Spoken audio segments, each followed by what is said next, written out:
Will everyone please rise for the Pledge of Allegiance? I pledge allegiance to the flag of the United States of America and to the republic for which it stands, one nation, under God, indivisible, with liberty and justice for all.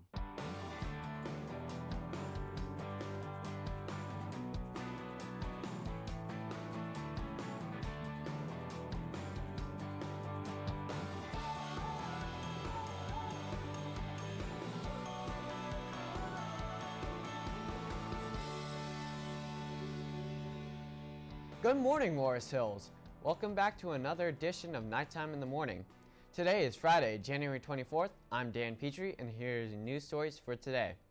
On this day in history, January 24th, 1965, Winston Churchill died in London at age 90. Churchill is famously known for leading Britain and the Allies through World War II. Churchill replaced Neville Chamberlain as Prime Minister in the early days of the war because of Chamberlain's ineffectiveness. Churchill promised the people will never surrender to the Axis powers. As Prime Minister during the war, he created an alliance between Britain, America, and the Soviet Union. 10 weeks after the war, Churchill resigned as Prime Minister until he was re-elected in 1951. After that, he would go on to win a Nobel Prize in Literature for his 6-volume historical study of World War II and for his political speeches. Also, Churchill would go on to be knighted by Queen Elizabeth II. 2 years after moving the metaphorical minute hand of its doomsday clock to within 2 minutes of midnight, a figurative 2-minute warning for all humanity, the Science and Security Board of the Bulletin of the Atomic Scientists revealed Thursday that it has moved the minute hand another 20 seconds closer to the midnight hour. It is 100 seconds to midnight, declared the Bulletin's president and CEO, Rachel Bronson, at a Washington, D.C. news conference as a black cloth was lifted to reveal the clock. The Doomsday Clock is a globally recognized indicator of the vulnerability of our existence, said former Irish President Mary Robinson at the annual clock unveiling ceremony. It is a striking metaphor for the precarious state of the world, but most frighteningly, it's a metaphor backed by rigorous scientific scrutiny. With 3 Nobel laureates on its board and founded by scientists who work on the atomic bomb building Manhattan Project during World War II, the University of Chicago-based Bulletin of the Atomic Scientists has used its doomsday clock to register existential threats, levels, and raise awareness of them. Many events in the past years have helped move the clock forward. The August 2019 collapse of the 1987 Intermediate Range Nuclear Forces Treaty between U.S. and Russia, the growing signs in 2019 that the Trump administration was aiming to withdraw from the Open Skies Treaty, and Iran increased its stockpile of low-enriched uranium and added new and improved centrifuges last year in the aftermath of the U.S. withdrawing from a multi-nation nuclear pact with Iran that was forged during the Obama administration. A growing number of disasters link the global climate change resulting from the continued consumption of fossil fuels, with another factor cited for moving the clock even closer to midnight. We're in it, it's dire, but we're not there yet, said former California Democratic Governor Jerry Brown. We can still pull back from the brink, but we have to do what we're not doing. Whatever we've done today, it's totally inadequate. In sports news, two-time Super Bowl champion Eli Manning is retiring after 16 seasons with the New York Giants. In that time, Eli Manning defined what it meant to be a New York Giant both on and off the field, said Giants co-owner John Mara. Eli Manning has an all-time record of 117 to 117 in the regular season and 8-4 in the playoffs, including 2 Super Bowl wins. Both times, Eli has led the Giants from Wild Card Weekend, the first round, all the way to the Super Bowl to win against Tom Brady and his Patriots. Ranking 7th in all-time passing yards and throwing 336 touchdowns, Eli Manning is among some of the best quarterbacks to ever play the game. Eli wasn't just great on the field, he also won the Walter Payton Man of the Year award, an award recognizing players for their work on and off the field. He was named one of New York Observer's Top 20 Philanthropists Under 40 in April 2015.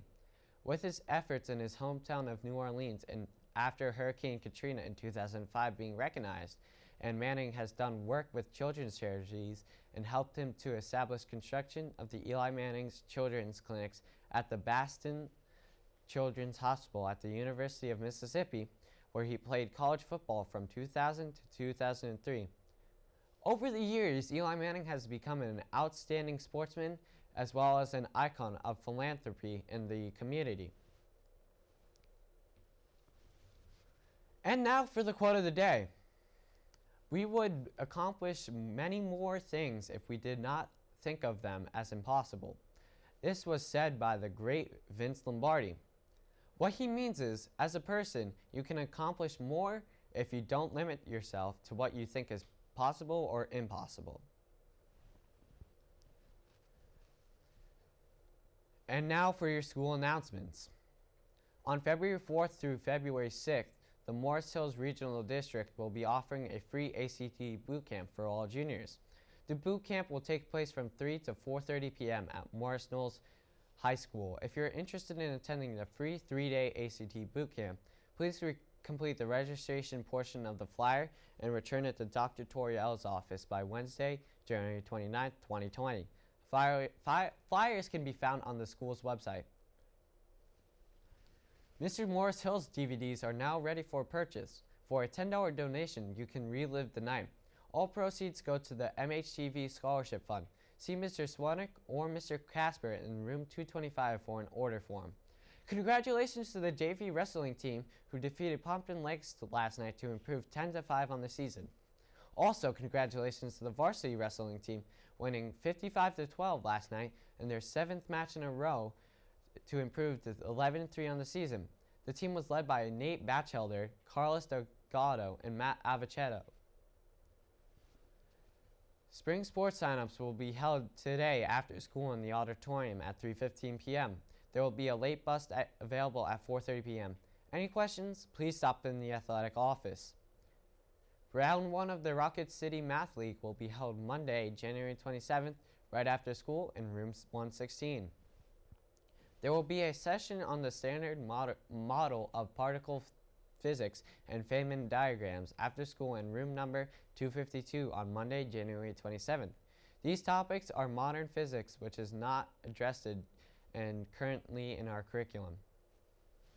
Monday, February 3rd begins National School Counseling Week. Our focus for the week will be helping build better humans. The week, sponsored by the American School Counselors Association, highlights the unique contribution of our school counselors within the U.S. school system and the tremendous impact they can have in helping students achieve school success and plan for a career. Take a moment to thank your local school counselors. Follow hashtag NSCW2020 on social media, as well as our daily TV announcements. To end National School Counseling Week on Friday, February 7th, the Morris Hill School Counseling Department is hosting College for a Day. Teachers will join the school counseling department in promoting awareness of college and other post-secondary opportunities by wearing a sweatshirt or t-shirt from the college, university, or technical school they attended, as well as taking some time to talk about their college, post-secondary experiences to any student who asks. Students, this is a great opportunity to find out firsthand about a college in which you may be interested in. We hope that you have enjoyed this edition of Nighttime in the Morning, but if you want to see the show in high definition through your classroom projectors, please log in and subscribe to our new YouTube page following the link at the bottom of Morris Hill's webpage. Jesse, go up.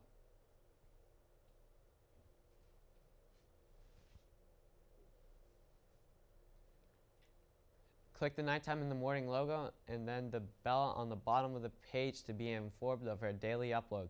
We appreciate your support. Please send your questions, comments, or concerns to nighttime@mhrd. We would love to hear from you. Those are your news stories and announcements for today. Tune in Monday for another edition of Nighttime in the Morning from our Block 4 team. Have a great weekend, Morris Hills. I'm Dan Petrie, and that's what's coming down from the top of the hill.